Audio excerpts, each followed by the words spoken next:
One of the places that I come when I'm really wanting to reconnect with my roots is Colorado. I love to come to the mountains. It's a place that reminds me of how beautiful the world is and how great my God is. On the way up to the mountains this time, my daughter asked the question, "Daddy, how can somebody look at all of this beauty and not believe in God?" The fact of it is whether you believe in God or whether you do not believe in God, it's basically a faith statement. No one can prove the existence of God, and no one can prove that God does not exist. We have such limited knowledge that we're not able to determine and tell. But there is evidence to believe one way or the other. I'm an engineer by training. Engineers apply scientific and mathematical knowledge to practical problems. We don't work on hunches and guesswork or superstition. Everything we do has to have a scientific, mathematical background. It has to be tested. We don't build something without having a pretty good idea that it's going to work properly. I spent 35 years of my life as an atheist, from the age of 17 until 52. During that time, I just flat out did not believe that God existed. I started questioning my atheism around the age of 50. I got to thinking that there has to be more to life than just trying to get wealthy, have a happy retirement, and then die. There just had to be more to life. And as I looked at nature and the world and the universe, I came to the conclusion that this just could not have happened on its own. There had to be some kind of powerful creative intelligence behind our existence, behind the very existence of life. I started looking at nature. I started looking at things like cells. Even the simplest cell, like a little bacteria, is so complex that there are literally thousands of interactions going on inside that cell. You take any one of those away, and the cell either dies or loses its ability to reproduce. Now, to get from molecules just swimming around in a pool to that level of organization necessary for life is a huge stretch. As I look at this world and I look at the beauty and I look at the symmetry and I look at the intricacy of it all, for me, I can't help but believe that it was created by design. One of the areas where faith and science coincide is the fact that we both believe that the world had a beginning. My friend Bill Toller gave an illustration one time about the probability that our world was designed by choice and not by chance. He used the illustration of a person having 10 coins, and with a marker he would write 1 through 10 on each coin, and he would put them all in his pocket. What are the chances of him reaching randomly into his pocket after shaking them up and pulling out the coin with number 1 on it? Well, obviously you have a 1 in 10 chance of doing that. But suppose that he returned the coin to the other 9, shook them up again, and he pulled out the next time the coin that is marked number 2. In order to pull out coins 1 and 2 in sequence, you actually have a 1 in 100 chance of doing that. If he returned that coin to his pocket and he put them all back in, shook them up, and he reached in and he pulled out a third coin, and it happened to be the number 3 coin, the chances that he could do in sequence, number 1, number 2, and then number 3, jumps to 1 in 1,000. If he did this each time and took a coin and put it back in his pocket and continuously pulled out the next number in sequence, number 4, number 5, number 6, number 7, number 8, number 9, and number 10. By the time he got to number 10, if he pulled them out in sequence in 10 successive tries, he would have one chance in 10 billion that he would be able to do that by accident. Now, I don't know about you, but I would believe that if somebody were to do that, he must have some kind of system.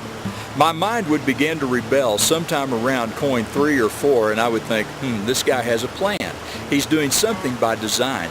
There is something that he is doing that I don't know about that's helping him to determine exactly which sequence the coins are going to come out. My friend Bill Toller is a theologian by nature, but he also has done a lot of study in the area of science. He said that if you look at how this world is created, it takes more faith to believe that it was created by chance than it was by design. He looked at factors such as how the earth tilts in exactly the right position. It wobbles on that 23-degree tilt, about 3 degrees either side. And he said if it wobbled either way, just a little bit more, life as we know it would not exist. He spoke of the thickness of the earth's crust and the depth of the oceans, and how if any of those things were just a little bit off, life as we know it would not be able to exist. He talked about the gravitational pull of the moon, and if it were just a little bit different, if the moon were a little closer or a little farther away, then again the earth would not exist as we know it. He talked about our distance from the sun and the elliptical pattern that the earth revolves around the sun with. He talked about biology and how oxygen is created, and how if only one of those things were not exactly perfect, then life could not have begun. And even at the very beginning, scientists tell us that protein was absolutely essential for life to begin, and the random chance of all the atoms coming together exactly right to make a protein molecule is just so incredibly random that it would take more faith to believe in that than it would to believe that there was design. If I were walking in this national forest behind me and I looked down on the ground and saw a watch, it may be that I'd never ever seen a watch before, but as I looked at that watch, I could tell that it was created by design. It had a purpose, it had a function, there was a system to it. I wouldn't just think automatically that this watch somehow magically appeared over thousands and millions of years of creation.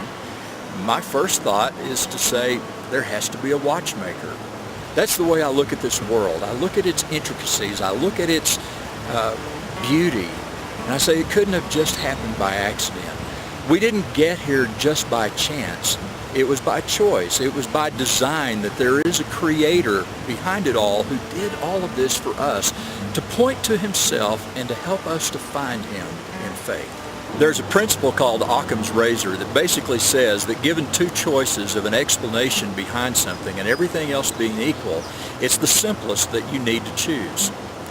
For me, the simplest explanation of how all this came into being is that there was a watchmaker, there was a world maker, that God is at work and was at work creating this beautiful place that we call planet Earth. In the 1600s, there was a French mathematician named Pascal. He later became a Christian, and he cared about his other friends that were also mathematicians, and he developed some issues of probability.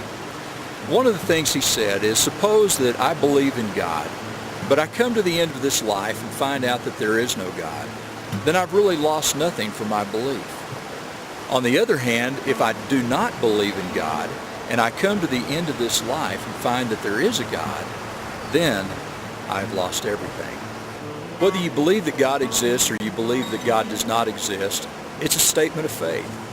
Interestingly enough, one of the things that binds us together as human beings all across the ages, from all cultures, from all around the world, is that every culture that has been found has had some belief in a higher power. You go to an isolated area where there's been no contact with the outside world, and there's still some belief that this was not a random chance world, that God, however he is defined, exists, and he had a hand in creating it. If God does indeed exist, which I believe that he does, then he created all of this world, and he created us for a purpose. And one of the things that we have to do in life is to figure out what that purpose is. That's one of the goals of what we're doing, and I hope that you'll join me in that search as you continue your spiritual journey.